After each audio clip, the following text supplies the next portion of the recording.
All right, so sorry if my eyes are wandering. I can't really tell where the camera lens is asking me to look. It's kind of a strange setup. So when these are shorts and they're vertical, it's not gonna be like this. But for now, so let me show you give you a little bit of a story. If you take a look at my old videos on YouTube, you will see that I had the strangest issue, which is that I had filler by a pretty experienced injector, like in my cheek area 10 something years ago.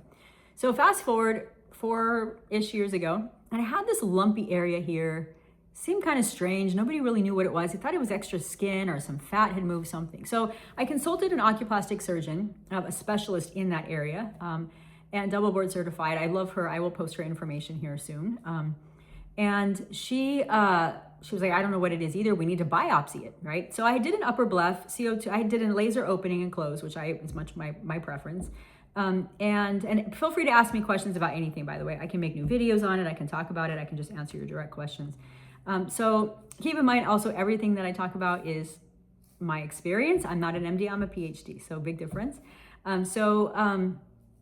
She did an upper bleph and some CO2. CO2 took me a bit to recover from. I had hypopigmentation, which needed another laser to correct, so I'll talk about that. I'm gonna have her dial it down. She doesn't know that yet, but I'm gonna have her dial it down this time. So they took this out and they did the biopsy, and she came back and said, it's filler. She had no idea it was gonna be filler, but so filler had migrated, usually migrates down, it had migrated from my cheek to my eyelid, insane, to my eyebrow. So I am redoing, so what happened is she wasn't quite sure how much to take out here because we didn't know how much pocket would be left after the biopsy and so on.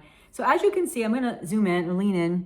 You can see right here, there's some extra, there's a lot actually if you look from the side, just extra tissue that when I see myself on camera, here as well on this side, this is just aging. When I see myself, it makes me cringe. I'm like, that does look 50 something. I don't feel like that. So I'm gonna fix this little thing because I wanna have a facelift and it's not time yet. So I'm gonna fix this and I'll walk you through, it's basically a bleph all over again. It's only upper. I do need some kind of either fat transfer or filler in the lower trough, but I'm not doing that yet until all of this is done. So just so you know, I'm 10 months clear of any Dysport or Botox in the forehead, anything at all in my face.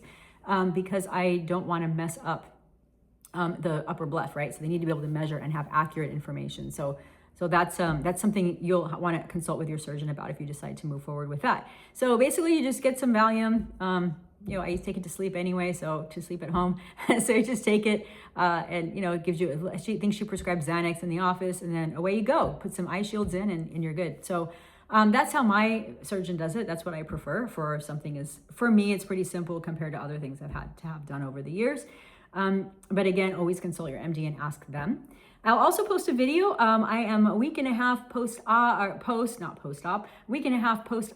So I'm gonna post another video shortly so you can check that out for those of you looking at doing it, what it looks like after a week, because I didn't have my channel reinvigorated at that point. So more coming soon.